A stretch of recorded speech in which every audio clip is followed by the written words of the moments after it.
After being overlooked here in the U.S., Nico took the road less traveled, climbing the Israeli soccer ladder to establish himself as a top player in the Israeli Premier League. Without further ado, welcome to the show. Thanks for having me, bro. I got to ask you, I know your roots are Argentinian. I want to get your take on the World Cup and what your thoughts on Argentina through the group stages were. I went to the first game in Kansas, so that was nice. I think I mean, obviously you could say they had like a easy group. I truly think it just every group is different, but they just know each other. Like this is a team that obviously they're a little older, but they just like have been playing with each other for many years. So that gives them a huge advantage. Like you can tell they know each other. They have a system. Obviously, they all play and kind of like play for Messi, and like there's a system. So I think they're one of the favorites. Obviously, there's a few other teams, but like I'm pumped. Like I know the last World Cup, they obviously lost to Saudi Arabia in the first game. And you could tell that, yeah, the group wasn't the best group, but they still managed. And I feel like they really showed people that they can play. I mean, it's been beautiful to watch them, these little combinations through the middle. And it almost feels like they toy with teams. They don't want to demolish them right away. And it's like a slow grind. And whenever Messi touches it, it's something always happens. It's amazing to watch. But I don't know. I just watched the France game, and that's going to be a tough game. I would love to see a rematch of that. Dude, me too. No, I mean, I'm not gonna lie. France is just like scary, and they were scary 4 years ago. Like attack wise, like you're talking about freaks. I was just talking with a friend. Like, it's rare for me to see like an attack like France has, which physically gifted, technically gifted. Sometimes all these attack players are either like fast or they're just technically like gifted, but like their attack is insane. So it's scary to play against a team like that, but they're two different teams. Argentina and France are completely different. So listen, I think any of those two are probably their favorites. And yeah, I would love to see a final. That'd be great. Do you have any more tickets to any games? No, I mean I'm trying to find for Friday, but like it's just very expensive down here. So I You gotta mean, you gotta sell a kidney to go to the game. for real, for real. Nah, it's now also like I went to the final in Qatar, so it's like anything I do now, it's like it can't compare. That's why like part of me like doesn't even care to go because I mean I was at the final in Qatar, like probably the greatest World Cup game ever. So I'm pretty good. Yeah. So obviously you grew up in Argentina. Moved. How old were you when you moved to Florida, to Was Miami? 11, 11. 11. What Yep. was your upbringing like in the game? Obviously, this was like when Messi was peak, but how was that? How did that affect you? Um, yeah, I mean obviously, born and raised in Argentina, all you know is soccer. Every kid plays soccer. I played for just like a normal club growing up. But until you're like 10 in Argentina and most South America, you play like 5v5 indoor. Like they don't take you to the big field until I think like 12 or something. So all I can remember in Argentina was playing the 5v5 indoor, which I'm a huge advocate for. I think at that age, like that's all you really need. But growing up, my idol was, I don't know if you know Riquelme. Um, I got his jersey. yeah, that was like my god, like I was Incredible. obsessed. Yeah, just there's no players like that style anymore. So that was my guy. When you say you were playing 5v5, was it like was it futsal or was it on? Yeah, no, futsal, Yeah, like futsal. concrete floor, and it's super like normal. Like there, like I said, like until you're like 10, you're playing like indoor, like most of South America. So at what point are like River and Boca? At what point are they really starting to build out their I youth think academy? around that, I think around like they're like 10, 11. That's when they bring them out to the field. Listen, maybe the big teams do stuff different with their kids and their youth. I wasn't in one of those big teams. I was like in a neighborhood club, but all I did was play indoor. So Yeah. And then when you moved to Boca, did you play club growing up there? yeah. I just I moved to Boca, so I joined like Boca Juniors. It was a pretty big youth club growing up. Like Very Joe fitting, Zamir. very fitting. Boca Yeah, no, it was Juniors. perfect. It was perfect. Uh, Yeah, it was actually really ironic. I remember that as a kid. But yeah, like Josemir Altidore was on that team. There were a couple other guys who like made it MLS or some went over Europe, but I was a little younger than Josie. But I was in that club, which was like a pretty good club growing up. Um, and yeah, then I like bounced around. There wasn't academies back then, so I bounced around some youth clubs. Ended up on like this other team called Wellington Wave. They're not very known, but we were very good. We were like state champions and everything. So that's where the whole like college recruiting started. But that was my journey. I think it's funny that for people that don't know, you went to Belmont. Obviously, you're Jewish, very Christian school. I remember we played against Belmont, and everyone's like, Really? "These guys." Yeah, we played against them. Was it 2011? I think it was my freshman year. Were Where you did you there? go again? I went to Dayton. Oh yeah, we played them. Yeah, and I I remember it was remember I like, played there, I think. yeah, it was yeah. We hosted a tournament, and Yeah, it was the somebody in our fall. locker room was like, "These guys are like church kids. Like they don't go out, they don't drink, they don't party." And I was like, "Oh Yeah, my yeah. god, No, no, we what?" partied. uh, I mean, I yeah, guess yeah, I Nashville's a remember good playing time. Dayton. Yeah. Yeah. Yeah, I So went to Belmont. Honestly, at the time I was like getting recruited by schools. Um, my parents weren't very well off. So the number one goal was always like get a full scholarship. Um, and there were like a few schools that wanted me, but Belmont was academically a good school. Was offering me a full ride. It was Division 1. And I went to visit. I loved it. Obviously, yeah, it was as a Christian school, so that was a little weird, but you don't feel it as much. Um, but yeah, it was a good decision. Obviously, I think every most soccer players have some regrets or some bad moments of their college career, which I did. But overall, like I can't say I fully like regret it, right? Like it was it was good. It was a good experience. yeah, at what point were you like, I want to go and try my luck to play pro? Um, Or at what point do you think you were capable of going to play? yeah, I think I always like had like a dream to play.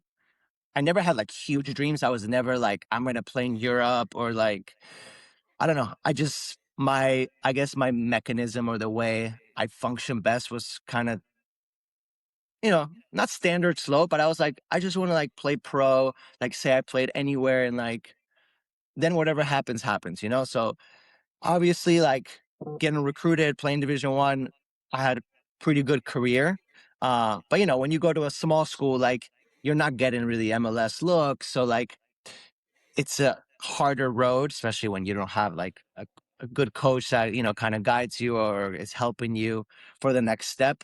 So I kind of was like on my own, but I definitely wanted to try at least, and obviously had my parents' support, which was nice. So I mean, we can go down the road after, but Yeah. yeah, I just had to like be on my own and try out for whatever I could. Yeah. So what was that process like for you when you finished? Yeah, so I graduated like in December, like a little early, like on purpose because I knew like that's when the season started. Um, and I just went to like a few tryouts. I went to Rochester Rhinos, like an open tryout. Um, well, first I did one of those like showcases where you like have to pay and like they say a bunch of teams are coming, but like no one really shows up. And I always did really well on those. Like I paid like two of those showcases, Yeah. and always like did well. Like they tell you, oh, you did so well. They invite you to like the all-star team, and nothing ever No, comes of it. Yeah. And then I got invited somehow to open child in Rochester Rhinos. Did well. They invited me to preseason. I did all preseason with Rochester. Um, Honestly did really well, like was scoring goals, like, you know, even the players were like giving me great feedback. And the last day of cuts, the coach, Bob Lively, I want to say, I think he's still yeah, coaching. probably. But Yeah. yeah, Bob Lilly. He's just like sits me down and like tells me like they're cutting me like last day. He tells me the reasons, which at that moment I didn't understand, and years later I would definitely understand. And yeah, he cut me. And then I took a train ride direct to Pittsburgh to the Riverhounds or some other open like final tryout, and that was like 1 or 2 days. Didn't sometimes you don't really get to show yourself, Yeah. and that was it. And like I was out. Like there were no more Yeah, tryouts. season was starting at that point if you were made it to the last cut. Right, right, and that was it. And I was like, what do I do now? So I went home, and then there were literally two options left. It was one of those like go with the team to Sweden and like play against a bunch of teams and like another type of showcase where you have to pay a bunch of money. Always. Yeah. So it was that. That was my last straw. Or it was like go to Israel because my dad's like business partner was like knew a coach. And the coach was like, you're Jewish. Just come try out because, Israel's always trying to recruit Jewish players.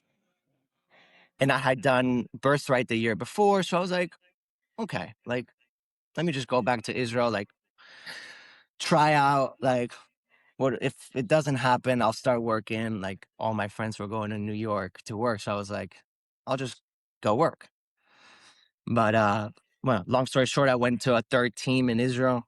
I did like a tryout for a week. And then, yeah, they kind of offered me like basically no money. Uh, but, to me, it was like amazing. But it was nice. Um, I remember when I moved to Israel, when I made Aliyah as well, it was nice. They gave you that, like, I think it was 3 months. They gave you like a stipend just to like be there. And I was like, whoa, this is amazing. Every time you get the right. paycheck from the club and you get like an extra grand. I was like, this is kind of I nice. didn't I can get get that. used to that. I didn't. Oh, No, because mine was I did it. Mine was a loophole. Basically, I didn't make Aliyah. I had like a visa, like a okay. worker's visa, which I still counted as an Israeli player. But I didn't want to make Aliyah because of all the army maybe Yeah. responsibilities. So, Yeah. but so yeah, I didn't get those benefits. Cause you were what, 22? Yeah, there's a Yeah, chance still. I was 22. Yeah, turning Yeah. 23. So you never know. So I was like a little scared. I didn't know like the rules. Yeah. Yeah, I went Yeah. over, I was 27 and Yeah. had the same concern and they're like, "Don't worry about it. You're like, Yeah, you were you're over. useless. Like we're Yeah, not gonna yeah, yeah. take you." I was like, "Cool." Yeah, What was it like playing? You played in Yaffo, right? right. Maccabi Yaffo. Maccabi Haifa. Uh, Small club, but I think they have. I mean, Yaffo, the city. I mean, the area of Tel Aviv is amazing. Were Yeah, you I mean, Were you in I Tel lived in Aviv from Tel the get go? Aviv. Yeah, I lived in Tel Aviv, and I rode my bike down the beach to training every day. It was the dream. Yeah, Obviously, the facilities and everything. You're used to like United States and college, so you're like it's a step down. Uh, Level wise was okay. I definitely thought I could do more. But I thought it was like a perfect first club to start, where I could show myself. They have a great fan base and they honestly like treated me so well, like welcomed me as like family. It was a perfect first team for me. yeah. And then you made the move. You were there for a year, right? And then Maccabi Netanya, that was the next No, step for you. no, I had one more team. So after Oh, Yafo, Ramat like Ramat Sharon recruited me, so I went there before Netanya. I just want to let you know that I hated playing there. That was the Oh worst yeah, place to play. It I was the know. smallest field. There I was no space. Yeah, It was I played my first game there and I was like, what is this? I mean, it's like a cool setting with the yeah, no, but buildings tiny. around, but not great. Yeah. And then you were there for the year and how did because Netanya had been relegated, right? Netanya had been relegated. They're a pretty big club in the first league. Yeah. But yeah, they were relegated. And I guess, while I was at Ramat Sharon, that's where my agent, Adam Kidan, found me, I guess. He wasn't my agent yet. That's when he signed me. He's like, hey, I want to represent you. I was like, great. Like, why not? And then he kind of approached me, saying, Netanya wants to kind of buy you. This is, a lot of people don't know this. Netanya had been relegated. Uh, they had a lot of financial like struggles. Um, so I had been relegated. They obviously wanted to build a team to go up, and they wanted me. But obviously they couldn't like buy me from Ramata Strong because I was still under contract. So and I think the price was like if like I want to say $50,000. So at the time, I think it was like 150,000 shekels, something like that. So what I did, because I wanted to like play for Netanya so bad, I was like, I gotta make this next step. Like it's a big team. Uh, we made a deal. Basically, I paid $50,000 out of my pocket. It was like all my savings I had my whole life. Um, and if we went to the first league and they wanted, and we wanted, then they would. I don't know if it was to win to the first league, honestly, or if they wanted to like keep the option to keep me the second year. I don't remember which one of the two was, but basically they would have to give me back that money. So basically, Yeah, I it's like had to like a bet on myself, yeah. and we did that. Like it was. I remember writing that check, and like it worked out. It worked out. Your hand was No, shaking. it was. I mean, at that time, it was everything I had. But yeah, it worked out. Yeah, I mean, also to go from Yafo to Ramata Sharon to like average stadiums to like this brand new, Yeah, exactly. beautiful facility. Even the training ground is like nicer than most of them in Oh Israel. yeah. So that was, I'm sure that was cool. But what was it like? Obviously, you guys won, but you know, what was it like coming to play in the Premier League in Israel? And you know, I went to games. I lived in Netanya, so I went to a bunch of your games. I'll never forget the goal you scored. It went viral. Oh It yeah. was like the The, nasty. the Yeah, I mean, Sedan yeah, 360. yeah. It was Yeah. disgusting. But what was it? I mean, they have a huge fan base. What was that like for you? It was awesome, man. Like, things just like happen so fast. Like, especially when you don't have, I honestly didn't have those expectations. Like I said, all I wanted was to like say I played pro, like, and then that was it. Like I'd be fine just going back home, working. I studied for a reason, but I just wanted to tell my kids in the future that I played, but yeah, like it happened fast, and I didn't know Israeli soccer, right? Like I didn't know anything about it. Uh, I didn't follow it growing up, so I didn't know like that first league is the amount of fans and the intensity, and it's a good league. I think it's kind of underrated in a way. Um, and yeah, it was just surreal because the first year and even the second year, it was I kind of went from like an unknown, I guess, to nobody, to like an underdog story to like a really important player on a really exciting team. Like we made a lot of waves the way we played, very attacking and exciting football, which was, it grabbed the attention of the entire country. Because we were like really beating like the top teams. Um, so no, it was just really awesome those You guys first had a few years. you had a Dutch coach, right? No, he's technically Or Serbia? Yugoslavian. Yeah, Yeah, yeah, he's yeah, like Serbian Yugoslavian. yeah, yeah, Slobo Dropic, great guy. yeah, yeah. Yeah, he was obviously a major part of my success. So yeah, all good things about him. I mean, for somebody that doesn't know what the Israeli Premier League is like, or even the Israeli league, what's the kind of the style of play? Obviously, it depends. There is a big gap between the top, I would say, top six teams and the rest, just because in terms of budget. Um, but it's pretty physical. It's pretty fast. Um, there a lot of teams try to press, so there's not a lot of time on the ball. Um, and yeah, I trying to think of like a style and compare it. It's hard. I think every league has its own style, but I would I, say it's. What would you say? the I one mean, little you've been there. part, yeah, the one little part that I like struggled with is players weren't athletic. So whenever you watch games, like come the 60th minute, even in Premier League games, the amount of guys that like start cramping up or Hundred like percent. weren't fit enough to play was kind of insane. I Hundred mean, percent. even like clubs that I mean, I'm not going to put like Maccabi Haifa or Maccabi Tel Aviv into this, but even those teams had guys that were like they're playing Champions League, they're playing Europa League, and guys are going down. And I don't know if the heat was. I mean, heat's obviously a factor. Preseason, preseason in Israel was terrible, but Yeah, it's hot. um, that was the one part where I was like, I think as an American, you have the advantage because we just grind, and they didn't. Hundred I percent. mean, but I mean, I technically, think technical wise, amazing players can yeah. do amazing things.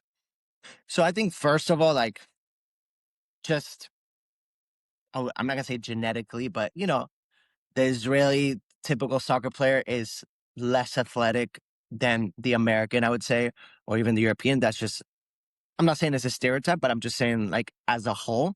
So the league obviously as a whole is not as athletic. And I would say, yeah, I think in most teams, my whole time there, and from what I know about the league and the teams and the coaches, they do focus more on the technical, tactical side more than I guess the physical side. Like, especially coming from United States or college, like, how much like you're running in training or like you're like, you know, which, there's a balance to it. Like some people do it too much. Maybe Israel does it not enough. It's hard to find that balance, I think. Yeah.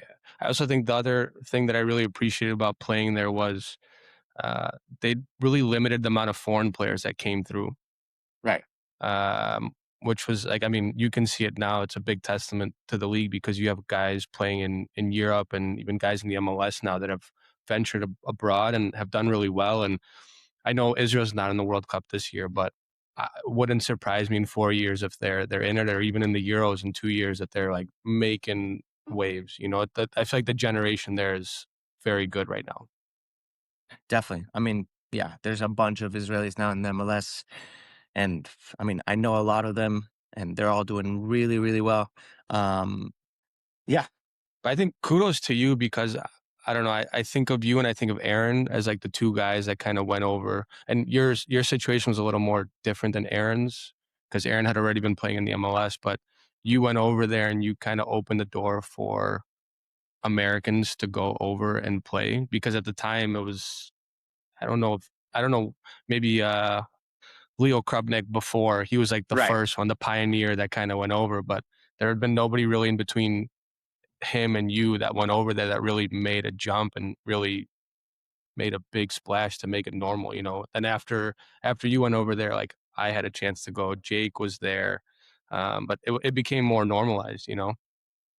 Yeah. I mean, honestly, funny enough, Leo was in my first team in Maccabi Yafo.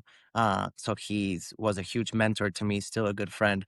But yeah, I didn't, there hasn't been that many Americans. Um, And yeah, I mean, I never thought about it. As you said, I don't know if I'm the guy that opened the door. Obviously, I think each player, has some sort of effect. So that's great to know. Um, but yeah, I think it just kind of shows that because I've heard of, a lot of players, either American or even Argentinian Jews, they think, oh, Israel, like it's a bad league. And they think they can just like walk in there and have an impact. And the league is a pretty good league. Um, and again, I think any soccer player will tell you this. You do need timing, some luck, talent. There's a lot of factors that go into it. Um, but yeah, I mean, I think it's a great place for obviously if you have a Jewish background, it helps. But for any foreigner, I think it's a great league, great place to play. Obviously, it has some political turbulence, but soccer wise, it's a good place. To be honest, I mean, when we were there, it wasn't crazy, but I always felt safe. You Yeah, know, it no, never we felt. had. I would say our time we were pretty lucky, Yeah, and yeah, in certain places and cities, like we have sure. nothing to worry about. I Yeah, think today the situation is a little different, but that's yeah. for another. And I mean, moving past that, obviously it's a league where people go recognize, and you got to move to Holland after what 5 6 years being in Israel. But how did that all come about? Yeah, I was with Netanya for 4 years, uh, and I had just become a free player. Like my contract was up, um, which was good and bad. Because my last year, in football, sometimes if you don't take a trade or some type of deal the year before you end, then they kind of like freeze you out on the last year of your deal. Um, but anyways, I had my contract was up. I was a free agent, and it was COVID, so options were limited. Teams had less money. It was a weird thing. But I was lucky enough that the old Maccabi Haifa uh, general manager who wanted to bring me to Maccabi Haifa like a few years back, and we never Netanya. It never worked out that transaction. Uh, but he was being the general manager of a team in Holland, RKC Waalwijk, small team in the first league. He reached out to me, well, my agent, and was like, "You want to come play in Holland?" Um, so yeah, I was like, playing the first league in Holland, sign me up right now. Like Yeah. that's crazy. Uh, so yeah, I went. What was the experience like? I mean, now you're playing like a proper. I mean, I don't want to say Israel's Yeah, not proper, but that's like a no, no, proper hundred league. percent. It was very eye opening. I would say bittersweet. I mean, I'll ramble a little bit, but it was a soccer wise was a big jump. It was, I think, the first time in my life that I was like, okay, this is like next level, I was always like in youth soccer in college in Israel. Like, I felt like I was one of the best guys. Like, felt like I was at the level or more. And this was like the first time where I was like, okay, this speed is faster. Everyone's stronger, faster. It's a different level. So that was like a humbling experience, I would say. Um, so soccer wise, I was like, wow, that's a big jump. Um, and even though like at the beginning I was playing, I think the combination of the level, but also, it was the middle of COVID. I wasn't there with my wife. You could everything was locked. You couldn't go out. You couldn't even like shower with the team. Like it was like in and out. So I think a combination of a very good level and kind of being, I'm not gonna say depressed, but like, not as happy outside of the field Yeah. kind of brought my energy down. And when you're not happy outside of the field, it's going to affect you inside of the field. And my performance dropped, so you start playing less. And yeah, and by the end of it, you know I wasn't happy in the field, happy outside. I wasn't performing at my best. And I made the decision, I think it was like 8 months in, to kind of go back to Israel. Yeah. But man, like, I mean, the first like few months, you know I played against Ajax, played against PSV. um those are things that I've learned to like appreciate, and like, you know, I'll always have that. Yeah. Um, but yeah, I learned a lot. I learned a lot about myself, about soccer. So like, again, another learning experience. Did you have any opportunities to go to the US, the MLS after that? So a year before, yeah. So that was always my goal, honestly. Once like, I think I made a name for myself in Israel, for some reason, I always like, I want to go play MLS. Like, that's my dream. Not that I missed my family and friends, but for some reason, MLS always like Good called closure. my name. Yeah, it's like the league was slowly growing. It's definitely not what it is today, but that was always like my goal. And, when I was at one point, I had an offer from New England. I think like Brad Friedel was the coach.